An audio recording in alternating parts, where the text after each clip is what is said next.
Hello friends, current feelings of your person. So 2 of cups, me partner మిమ్మల్ని అన్కండిషనల్గా love చేస్తున్నారండి. మీ ఇద్దరిది కూడా జన్మల బంధం. సో హ్యాంగ్డ్ మ్యాన్, వెయిటింగ్ ఎనర్జీలో ఉన్నారు, డిప్రెషన్లో ఉన్నారు, తలకిందులుగా తపస్సు చేస్తున్నారు.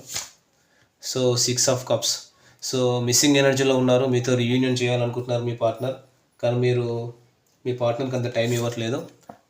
సో ది మూన్, మీరు మీ పార్ట్నర్ వచ్చేసి మీతో ఇంటరాక్ట్ కావాలని అనుకుంటున్నారు, కానీ మీరు మీ పార్ట్నర్కి అంత టైం ఇవ్వట్లేదు అని చెప్పేసి మీ పార్ట్నర్ బాధపడుతున్నారు. ఇక్కడ టైం ఇవ్వచ్చు కదా మీ పార్ట్నర్కి మీరు. So king of swords, so ఈ రిలేషన్షిప్లో మీ పార్ట్నర్ చాలా బాధపడుతున్నాడు. ఎందుకంటే ఈ రిలేషన్షిప్లో ఎక్కడ కూడా హ్యాపీనెస్ అనేది లేదు, ఒక సాటిస్ఫాక్షన్ అనేది లేదు. సో టోటల్గా నెగిటివిటీ కనిపిస్తుందని చెప్పేసి బాధపడుతున్నారు మీ పార్ట్నర్. ది హెరోఫెంట్, సో మిమ్మల్ని ట్రెడిషనల్గా అరేంజ్ మ్యారేజ్ చేసుకోవాలనుకుంటున్నారు మీ పార్ట్నర్.